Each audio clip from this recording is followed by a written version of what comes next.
It's my pleasure to welcome everyone to the 18th Annual Conference of the North American Taiwan Studies Association. We're very excited that you've all been able to join us here on the beautiful campus of Indiana University and to be awake really early this fine morning. The theme of this year's conference is Taiwan, Gateway, Node, Liminal Space. The choice of this theme and the terminology used, gateway, node, liminal space, derived directly from discussions that emerged last year in Pittsburgh. These discussions concerned the implications of the expansion of links with China in 2008 and the signing of ECFA in 2009, which have made Taiwan's historical intersidal position between China and the West, however defined, ever more complicated. Given that one of the motivations of Taiwan studies has been to center Taiwan, the debate regarding the content and scale of Taiwan's perceived marginalization prompted rethinking of what this meant for the object of study. During those discussions, Professor Sasan Korkuf, applying the anthropological concept of liminality to geopolitics, described Taiwan's positionality, particularly vis-a-vis China, as a liminal one, betwixt and between, neither here or there. The idea was compelling and was reinforced when Professor Joseph Wong similarly described Taiwan at the same conference as a gateway to the Chinese economy, rather than placed necessarily in an economically marginalized position. This became the basis for developing the theme of this year's conference. It is therefore most appropriate, and we are very pleased to have Professor Korkuf rejoin us this year to deliver the opening remarks. Professor Korkuf is an expert on the politics of Taiwan and China. He holds a PhD from the Paris Institute of Political Studies and is currently an associate professor of political science at the Lyon Institute of Political Studies, teaching contemporary Chinese world politics. A researcher in the Lyon Institute of East Asian Studies, researching the geopolitics of the Taiwan Strait, a lecturer on Taiwan history at the National Institute of Oriental Languages in France, and a researcher for the French Center for Studies of Contemporary China and their delegation stationed at Academia Sinica in Taipei. His research has concerned Taiwan's identity politics, Taiwanese history, and cross-strait geopolitics. The courses he teaches at Lyon includes contemporary geopolitics, Chinese history, Chinese society and politics, Chinese economic reform and development, contemporary East Asian geopolitical issues, the historical comparative geopolitics of the Taiwan Strait, and Taiwanese history. His first book, Taiwan's Mainlanders and the Transformation of National Identity, focused on the experience and national identifications of mainlanders in Taiwan during the process of democratization and Taiwanization. He is also the editor of the volume Memories of the Future, National Identity and the Search for a New Taiwan, and has published over 60 articles. Since 2006, he has been researching Taiwan's historical geopolitics, the subject of his upcoming book, to be published in French and Chinese, China's Neighbor, Taiwan's Liminality. I would now like to hand the podium over to Professor Korkuf. At the end of his remarks, which will last around 40 minutes, there will be a Q&A. Now, I'd like everyone to please join me in welcoming Professor Stefan Korkuf.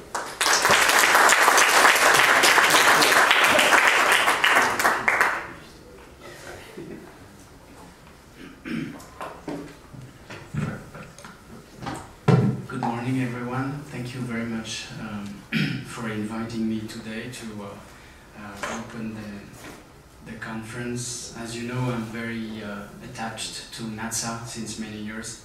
And very, very happy, very proud to be here to discuss with you these ideas which we started to discuss last year, and to be discussing it with you and with so many of my friends and colleagues whom I have the pleasure to see regularly in Taiwan or in France or in America. So today I'll try to, propose a few ideas with my limited ability in English, and I apologize in advance if it's not always clear. I would not like to elaborate something very definitive, very one-made, finished, but I would like just to give these few ideas here to to have your feedback and to discuss them with you, especially since many people are from different disciplines here. So the book that was just mentioned is in fact published already, and it does talk about this liminal position of Taiwan vis-à-vis China, and I will present it more specifically tomorrow. Maybe what I'm going to do now is to try to show how it could be possible to apply to geopolitics this concept originally of anthropology, which is called liminality, and to apply it to the study of Taiwan's relation to China. Only to this. It's not discussing Taiwan's identity or what is Taiwan in the world. It's specifically targeting, from a geopolitical point of view, the very specific relation that Taiwan has to China. But also it's an attempted contribution to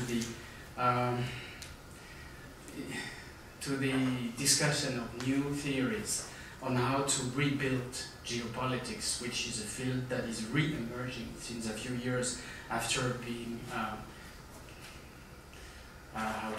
expelled from academia following World War II for reasons that everyone knows.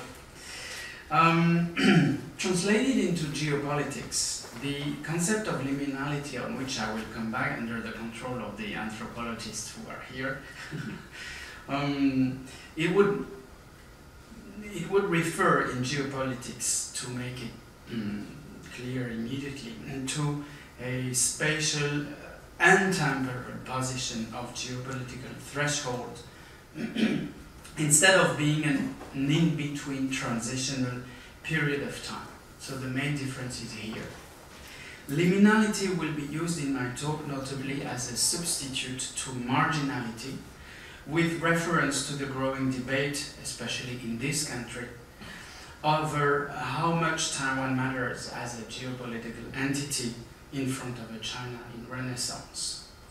Yet beyond this, my talk is also an attempt to reflect upon the historical significance of the emergence of Taiwan as a geopolitical object, then subject, since the early 17th century, and this to more accurately describe the multiple dimensions of this Taiwan-China interaction and propose, if it's not too pretentious, a paradigm shift that can lead to the reassessment of Taiwan's global geopolitical significance, and I know that other person here tried to do the same.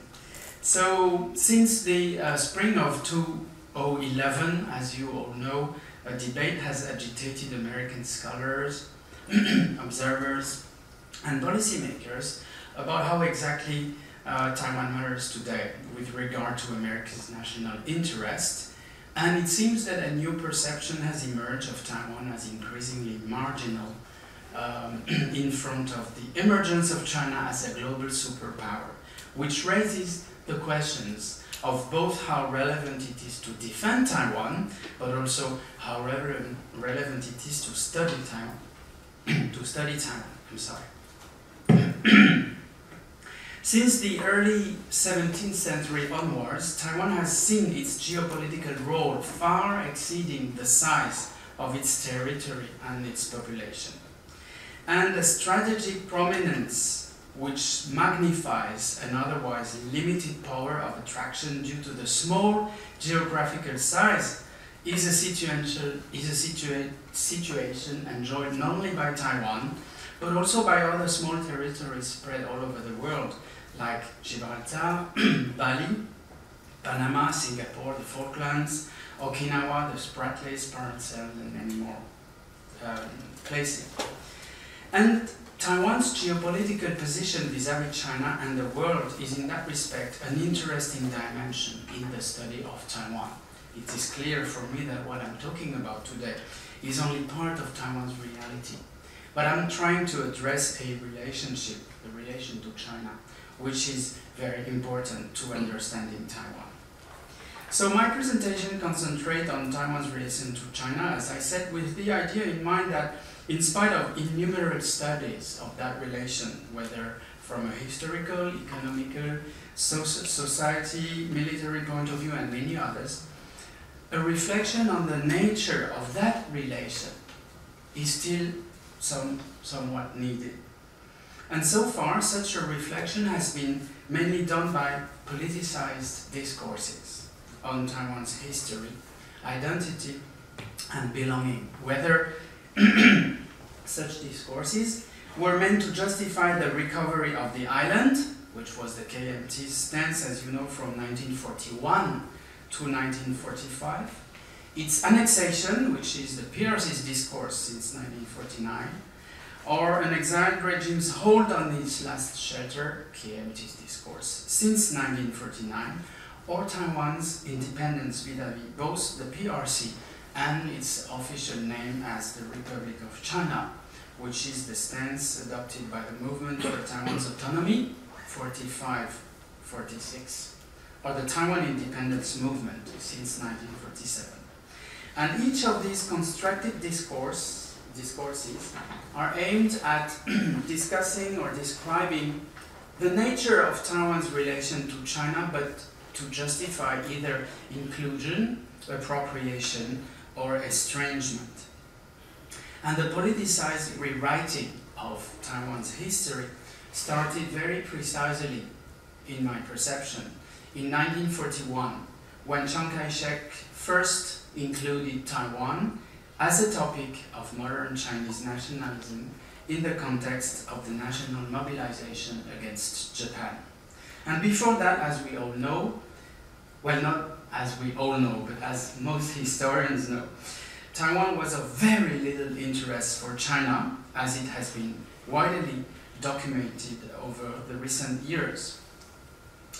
And I remember when I was a student at in Chinese at Shifan Daxue Guyu Zhongxin, one of my professors, who was an old first-generation mainlander, and she had moved in Taiwan in 1949, she said to me, you know, in the 1930s, before the war, none of us would ever care about Taiwan.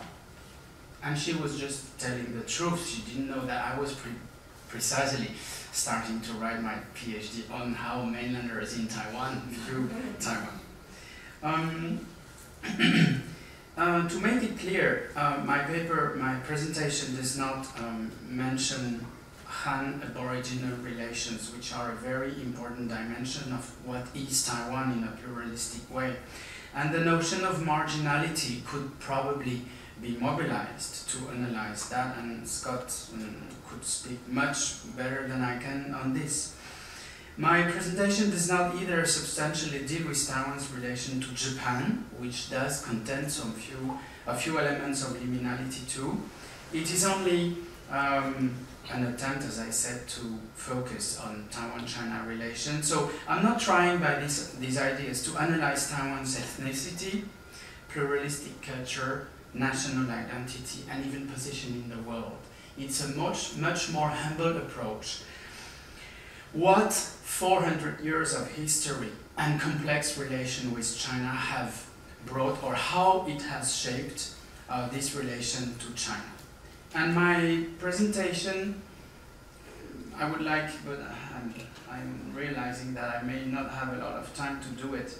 I would wish to start with a few theories that we should try to see, we could try to mobilize to decipher the specificities of this relation of Taiwan's to China, and to show that they are of little help.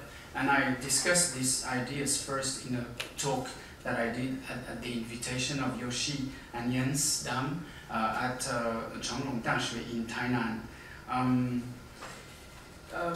Because it seems to me that the very specific case of Taiwan in international relations makes it that it's very difficult to find any theory that really describes this kind of, as you said, neither here nor there, which is not exactly how I would put things, I will say it by the way, but this in-between situation, which is not totally independent from China, but certainly not subject to its rule.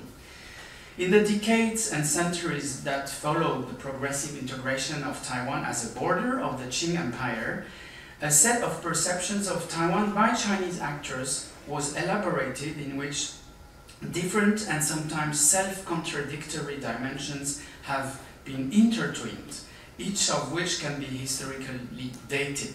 Fear, prejudice, estrangement, appropriation, reject, policies of subjectivization, state of dependency, jealousy, hate, feeling of cultural proximity. Everything is present in the historical relation between Taiwan and China.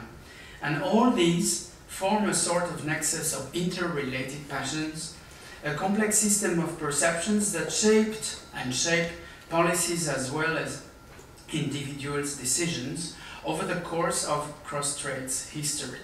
And Taiwan's relation to China can certainly not be summarized to one of subjectivization only, of merely a succession of three waves of colonial or colonial-like dominations by powers originating from the mainland. As a rapid introduction to the idea of Taiwan being a liminal or pivotal territory, it should be said here that from the onset, Taiwan was treated differently than other Chinese provinces in many respects by the Qing ruler, and we have many interesting examples of that. So, in front of such a historical specificity, among the tools that we could mobilize to better understand the nature of this relation, what could be of any help? Hegemony, imperialism, center-periphery relations, cultural assimilation, insularity, in fact, notion, concepts, paradigms that are available to us can all help us characterize part of this relation, but never fully apply, and hence the need for another concept that may be, initially at last, applied specifically to Taiwan's relation to China, and of course it would remain to be seen whether it could become a kind of paradigm and be applied to other case studies in the world after being adapted, and fulfilled by this the desire expressed by the preparatory debates of our World Congress of Taiwan Studies a year ago, for those who were there, to do a work in Taiwan, not only to import concepts from abroad, Europe or America especially, but also elaborate in Taiwan and from Taiwan concepts that originate from Taiwan's social reality and then to be exported abroad. So it is tempting to analyze Taiwan's relation to China as one of being between a center and its periphery. After the Manchu Empire progressively established a Qing administration in growing parts of Taiwan's plains after 1684. It's exactly February 1684. And perhaps in the future, it could be also tempting to analyze Taiwan's relation to China as a center-periphery one with this growing, hello Dominic, this growing economic integration between the two sides. The complexity of discussing the center-periphery paradigm has been illustrated long ago after Chen Tinan elaborated in 1975 his notion of 土主化, indigenization of Chinese culture in Taiwan. And as you know, the subsequent critique that was made to his work by Li Guoqi, opposing to this idea of indigenization, the idea of Taiwan's integration into the center, namely the Chinese Empire, and he called that in Chinese 内地化. And that was already an illustration of this very complex debate of the center-periphery paradigm. But, and I have to be brief here, I think that the scheme lacks validity throughout history of Taiwan-China relation, and this for several reasons. Less than a century after Taiwan was integrated in the Manchu Empire, as I said in 1683, after the fall of the Zheng, in 1684, after the 1683 fall of the Zheng. So less than a century after that, China's southern provinces were already heavily dependent on Taiwanese grains, to the point that any typhoon or social unrest, which, as you may know, were quite numerous in Taiwan under the Qing, would or could totally disrupt transportation of grain from Taiwan and provoke some dearth on the mainland. And in 1949, that's another example about the limited validity of this scheme, the periphery was chosen by the what's the name in English for that? By the center, let's say the center, the metropole. Yeah, the periphery was centered by was chosen by the metropole for the relocation of the central government of the republic, which makes altogether the colonial discussion of the KMT being a colonial regime and the center periphery paradigm quite difficult to apply as we know them to Taiwan. And as for the present situation, Taiwan and China are in pure geopolitical terms two sovereign states, which is also a way to show that this paradigm doesn't really apply to Taiwan. In addition, the balance of forces between the two, both in military and economic terms, is seen by most observers as shifting towards China, but yet China cannot still consider Taiwan as a small problem and has to patiently negotiate with Taiwan, either the KMT or the DPP, which shows that China is not in a position to impose her views on Taiwan.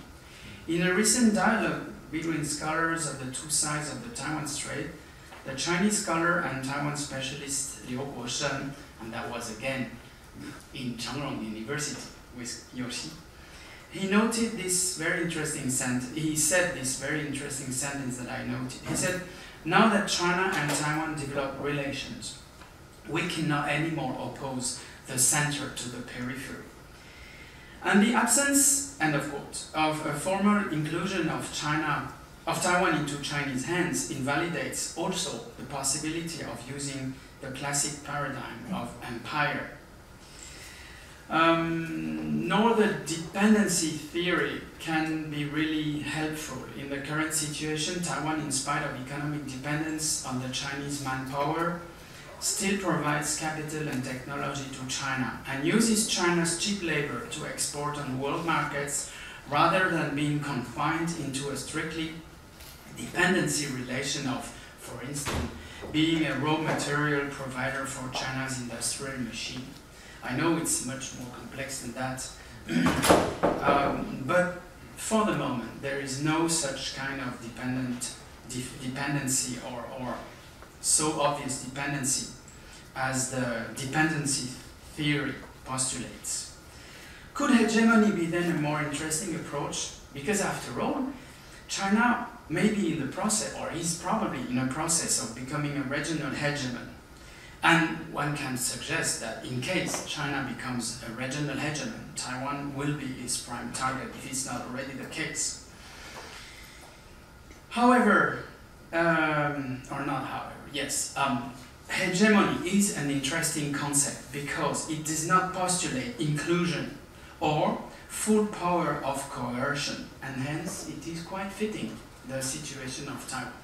But again, I don't have a lot of time to explain it, but unfortunately here again, hegemony has a limited use to understand the Taiwan situation, primarily because this concept has been invented to describe the relations of power between one dominant or hegemonic state among an interstate system, and only a one-to-one very specific relation, so it doesn't explain enough this relation.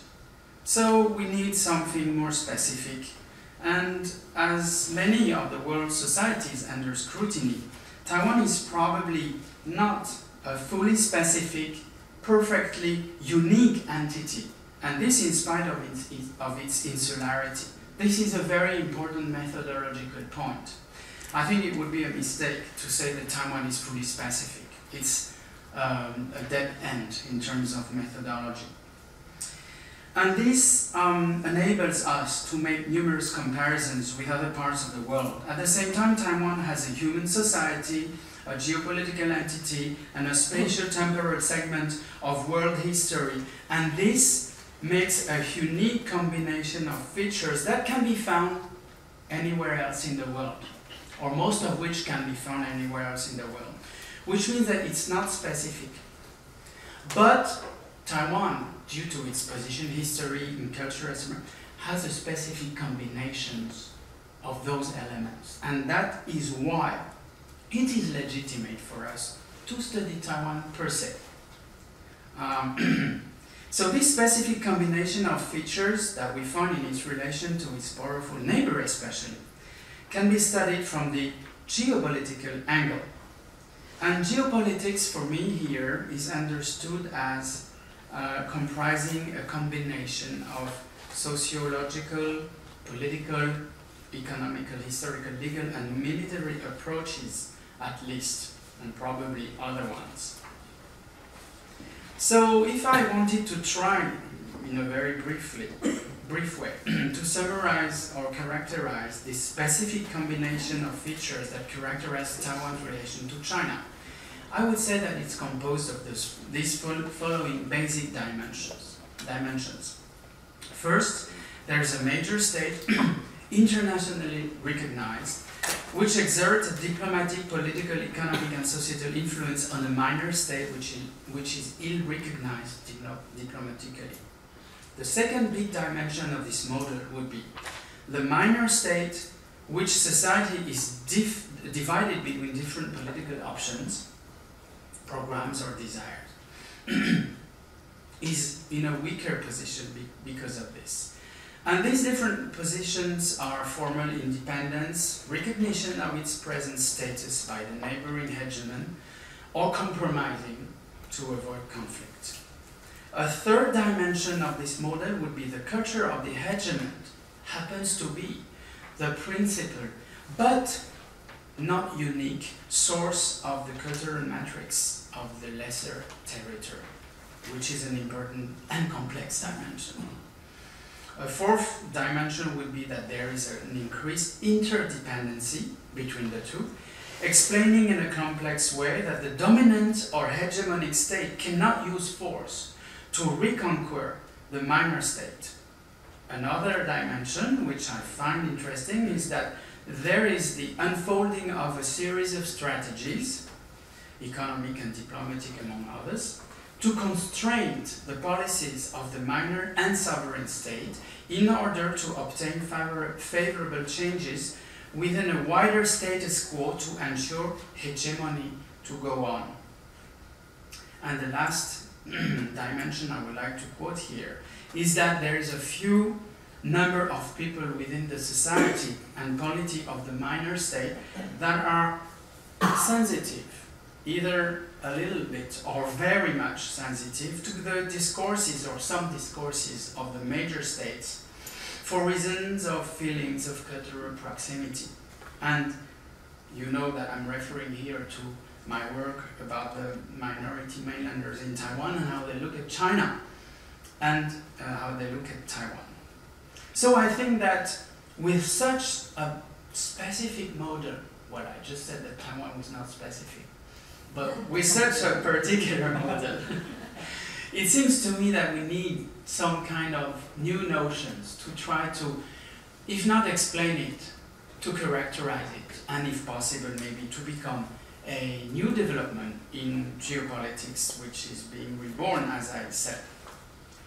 Liminality is a concept that is well known to anthropologists, and I'm very proud to remind you that it originates in the French scholar's work Arnold van Gennep in 1909. I'm very proud to say it because in fact nobody knows, and we always quote the work by the American anthropologist Victor Turner in the 60s, who popularized the idea.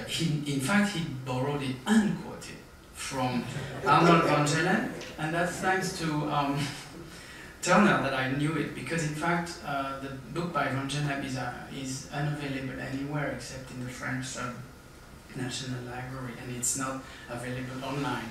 And if you look at website like archives.org, you will not even find it. So one of my projects is to retype it and republish it. It would be really very useful, I think. His opus in 1909 addressed the transitional periods between two states of life, such as between childhood and manhood, but there are countless examples in his book. And transitional periods which are accompanied, as we know, by rites de passage, rites of passage, which are established by group cultures to symbolically and materially mark the passage from one state to another.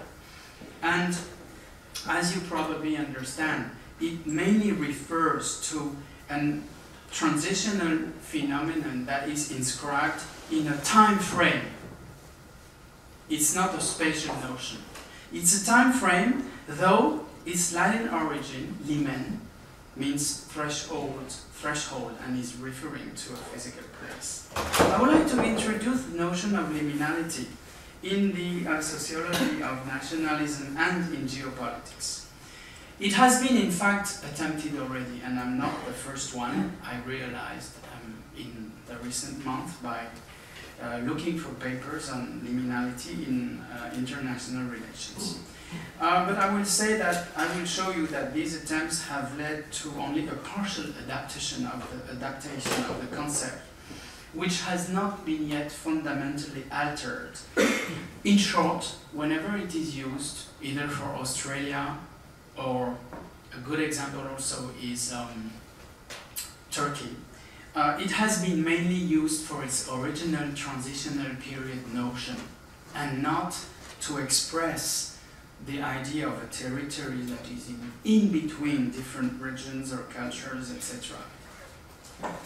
So I have many examples I could give you, but I won't, because I don't have time.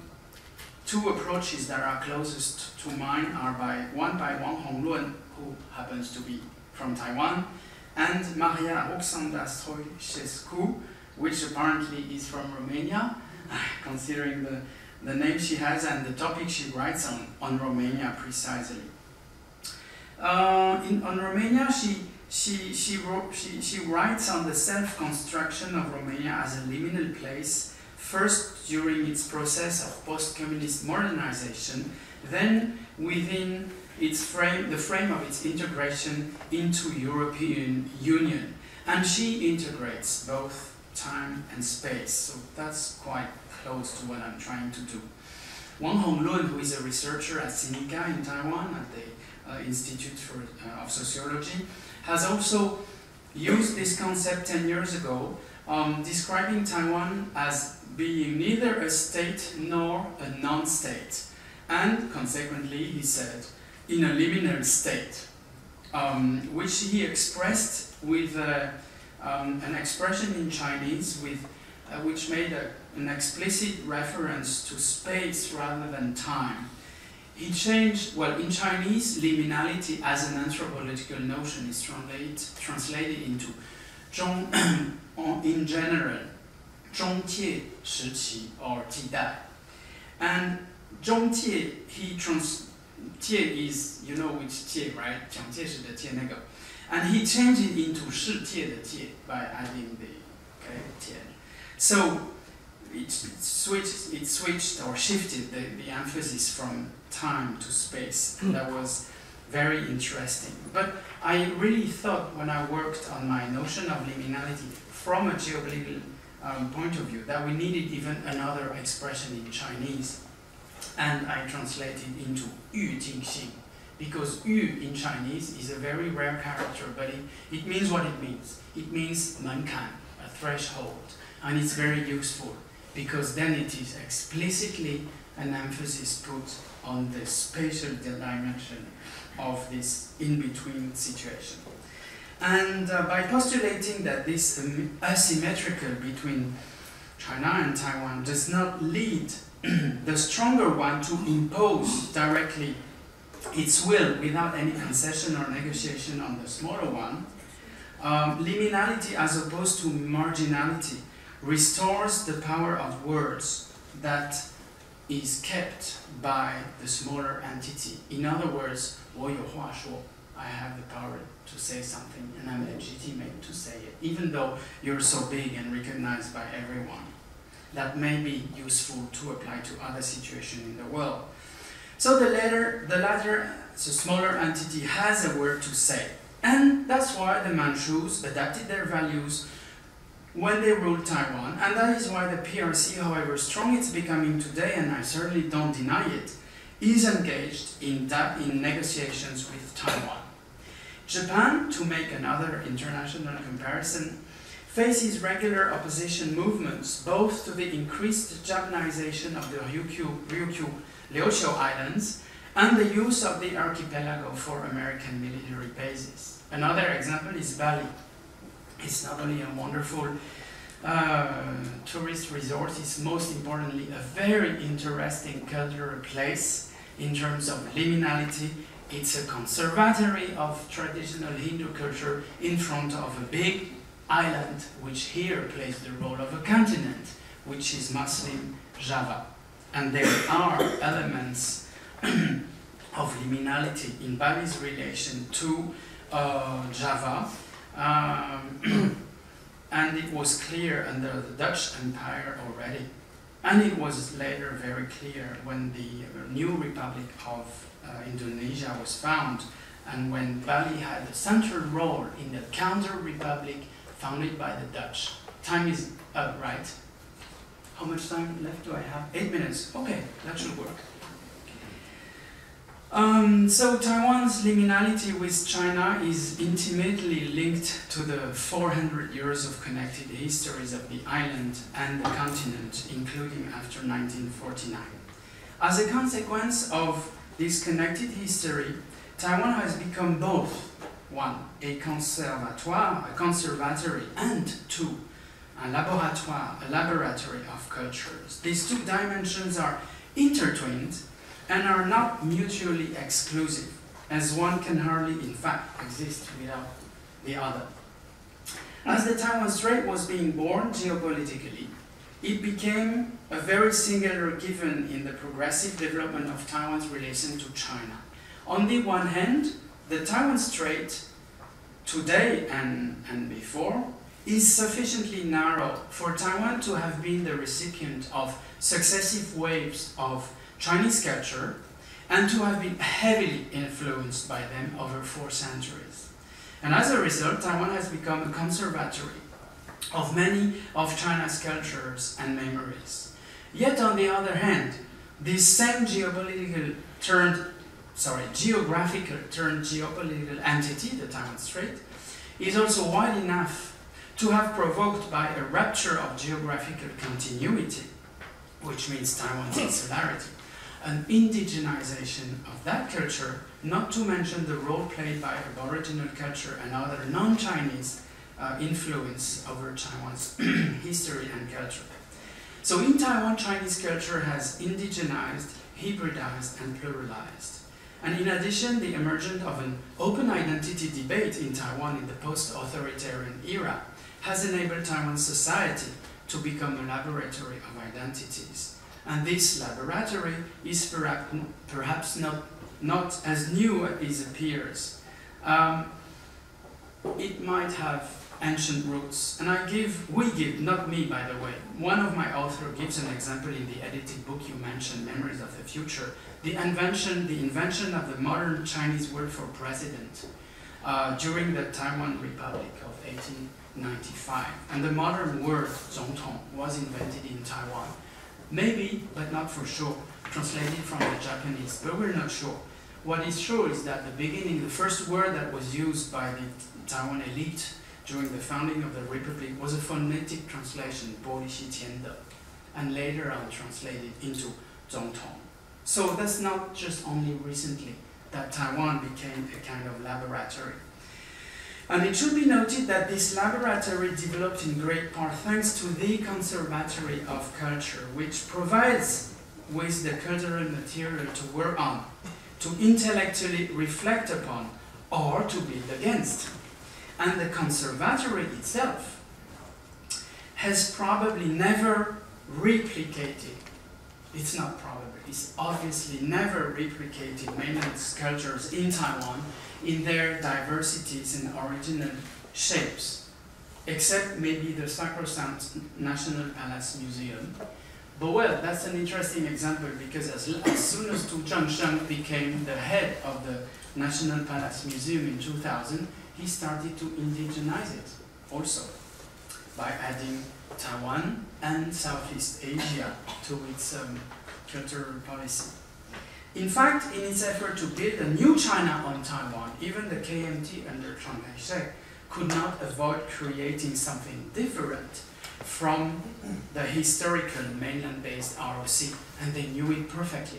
They were reinventing an idealized China that could never be done on the mainland, and which was never fully applied in Taiwan either. Since I don't have a lot of time, apparently, I would like to give you a very interesting example, a recent example of this relation between the conservatory and the laboratory that is the base for this Taiwan's liminality.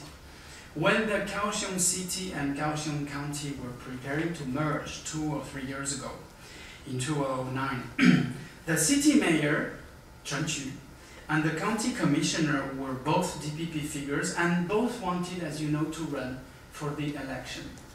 And so the two teams were negotiating to see which of the two would run. And in November 2009, negotiators from Chen Qu's camp had a very nice idea to create a new character, merging the character Xian for the district and the character Shi for city. And the new character, which would have been written with the left part of Xian plus the character Shi, and that you cannot type on a computer, would be pronounced Du, just like Du Shi, right, as a city. And they went as far as to officially write to the Ministry of the Interior in Taiwan, the Neijungpu, who, that was after 2008, refused to acknowledge the new character because it was a Zao Zi. They probably forgot how many thousands of Zao Zi had been created during what, the so-called 5,000 brilliant years of Chinese history, blah blah. So it was nothing new, but they refused. And the laboratory had produced an effect, the conservatory had produced a counter effect. And in the meantime, local association, undeterred, started to use the new character and even created a logo, which was very funny, a green chrysanthemum, reminiscent perhaps of Japanese colonization, plus the green color that is symbolizing many of political opinions in South Taiwan. In conclusion, there is a dialectical relation between preservation and creation, between protection and modernization. The laboratory and the conservatory dimensions of this liminality are linked to each other. I have characterized here only a small part of what I try to deem as liminality here, and it's certainly not geopolitical, it's more cultural. But I'm afraid that time is up already. How much time do I have? 1 minute? 2 minutes. Oh, you're so generous, thank you. So, I'm very close from the conclusion, I might be maybe... Okay. A second dimension of this liminality is its discursive power. Taiwan's liminality in history produces a discourse on both sides of the Taiwan Strait that would not be produced without this tension between proximity and distance, push and pull factors, inclusiveness and independence, or I should say interdependence. And such discourse on Taiwan's side is a discourse on China that is both an informed discourse, but which keeps a critical distance. And on China's side, this proximity-distance situation creates also a discourse on Taiwan, on which China reveals a lot of itself in terms of how China views nation, identity, territory, history, etc. So Taiwan's discursive liminality is the idea that Taiwan having been so close to China for extended periods of time, numerous segments of its society are familiar and particularly concerned with Chinese problems, such as evolving identities, nationalism, national development, etc. And in consequence, Taiwan's concerned politicians, businessmen, artists, scholars or intellectuals or NGOs can produce an informed and valid discourse on China, which is of course subject to politicization too. Yet the Taiwan Strait is also large enough to have given Taiwan a possibility to assess distantly its cultural heritage, as well as to keep a critical look on its discourse on China. And as a center thinking very highly of itself, China is certainly not always in the best position to assess critically all of its own questions. And such is one of the interests of studying Taiwan, not only for its own social reality, but also for what it has to say on China. To finish with, I would say that Taiwan's liminality is not only discursive, it has a geopolitical dimension in the classical sense. It means relations of power with regard to territory. China, indeed, as I said, has to negotiate with Taiwan constantly, even under a relatively pro-China or pro-Chinese nationalism regime or party as the KMT currently. And even with Ma Ying-jeou, China has to negotiate. In other words, Taiwan remains globally out of reach for China, and this even since 2008. And I will really conclude on this. It cannot impose sheer force upon Taiwan, and in order to reach its goals, has to compromise, propose, wait, and negotiate, which really means that Taiwan is is certainly not marginal, but perhaps something else that we could term liminal. Thank you very much.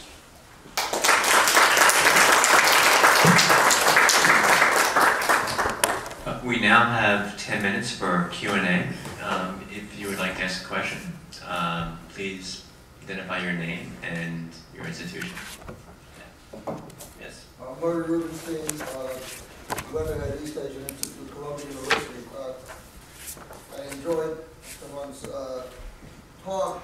I'm wondering how you look at some of the more, I would call it more directly substantial looks at overviews of Taiwan, particularly Henry Tsai's book on maritime Taiwan, which I think is a very functional, very useful step-by-step approach of Taiwan and the outside world, and deals with the whole question of Taiwan over time and the different stages of Taiwan. I mean, how that may figure into this whole question of liminality. The other kind of issue, and I'll refer to this more when I give my talk next hour, is the Western use of Taiwan as China, particularly from 1951 all the way through 1979, as a research field, and how that plugs into the liminality. You know, it's an overview. You look at Taiwan, and what you see is China for a long time. This is your model, and in many ways, it's a very distorted model. It's not China; it's something else, but it was formerly China. In the United States until '79, it was formerly China.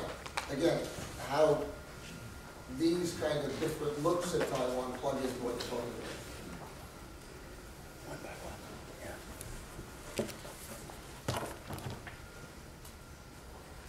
Yes, you're right, Murray, and I know well that this happened in the 60s and 70s, but I think that as you gave the answer already, they were not looking at Taiwan. And so what I try to say is that in defending Taiwan's subjectivity, which is our, I think, common responsibility because it's our topic of research, we should not deny these cultural links with China and be very cautious in defining them by saying, as I propose, but there are other ways, the Chinese culture is not in existence, certainly, is the main, but not the first and not the only cultural factor or the cultural source in Taiwan's cultural matrix. Having said that, I think I feel more free or more, I feel more secure to say that yeah, we can study Taiwan for itself, including its Chineseness, including that part of Taiwan that is more Chinese. But doing so is certainly not equivalent to what they did in the 60s and 70s because they could not go to China, which means thinking that they were studying in China. But I'm not very convinced that most of them by then were really deeply convinced that they were studying China. Probably for academic reason, they were partially pretending they would do so because it would be so embarrassing or so disappointing to acknowledge that you're a specialist of China and you cannot actually go to China. So it was a kind of pirouette to say, yeah, I'm studying China by going to Taiwan. Regarding Cai Zhishan's book, Maritime Taiwan, sorry, I would like to discuss it further with you. Actually, I haven't read it yet. I have it.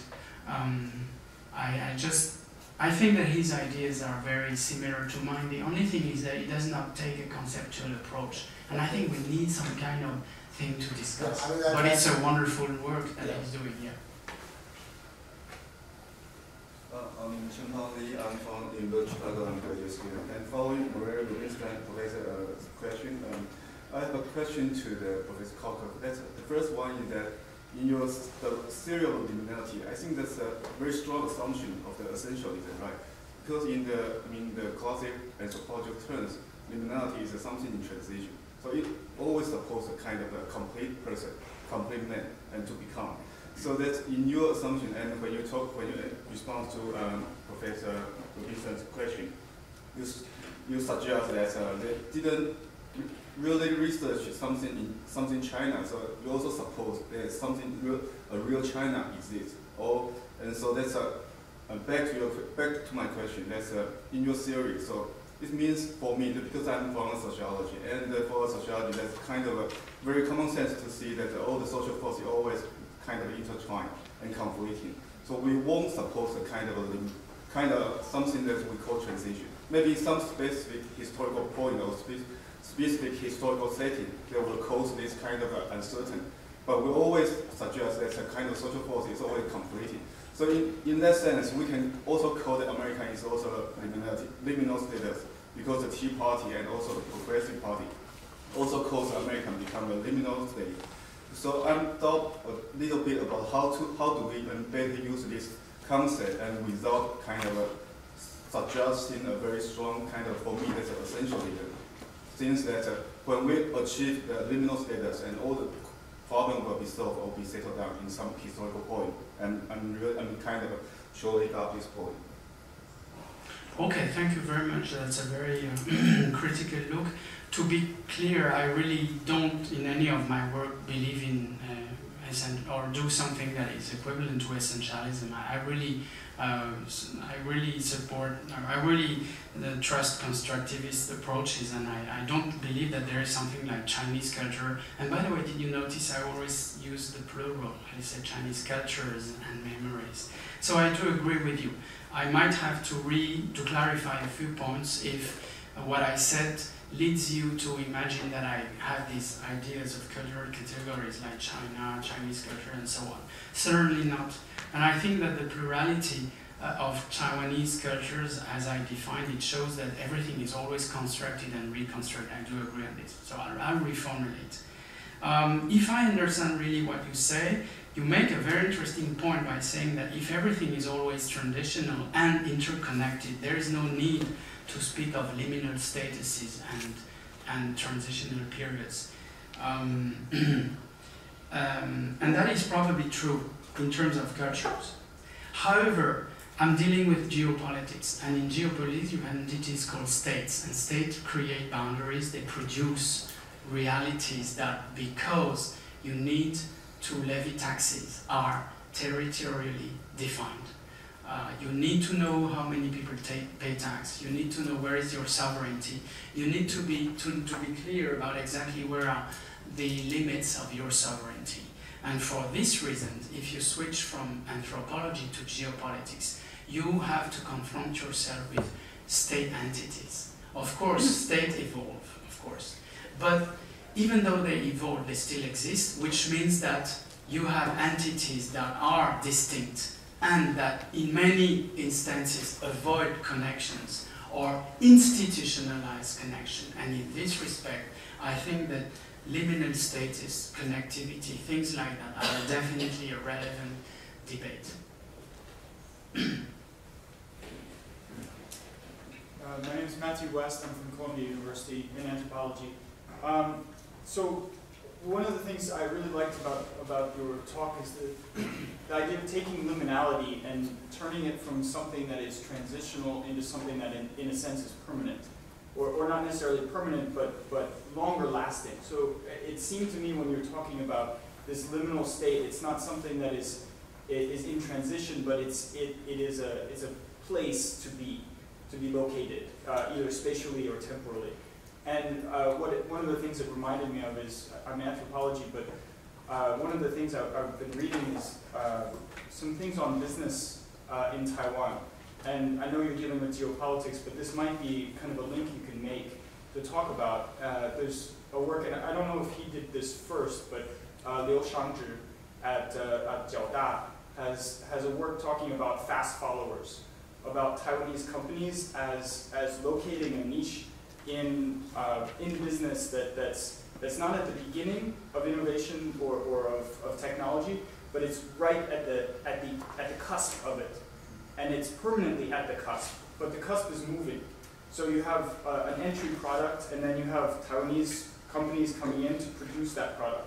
So the original product might be in the United States or Japan or Europe, but very quickly Taiwanese companies move in and change the product from maybe a one or a unique product into hundreds. And then later on you have other people who follow and take the cost down. Right, so this is a constantly moving, a constantly shifting place, but Taiwanese companies are almost always located right in that liminal state, not at the beginning and not at the end, but constantly moving in that. So in that sense, it's also it's a very liminal space, but it's also in some sense a permanent moving permanent space. And I don't know if that helps out thinking through some of these differences. But it's also, yeah, I think it might be coming at it from a different perspective. But with China being much more producing the manufacturing components, so that going from 100 of something to 1 million of something, and then the United States or Europe or Japan going from 1 to maybe 10, and Taiwan is always that middle, but constantly jumping industries. So small, medium-sized enterprises jumping from one to the next, to the next, to the next. Liminality may be a useful concept to describe this on the condition that Taiwan is doing the top of the movement, as you said, and that they produce in China. In clear that there are two territories involved.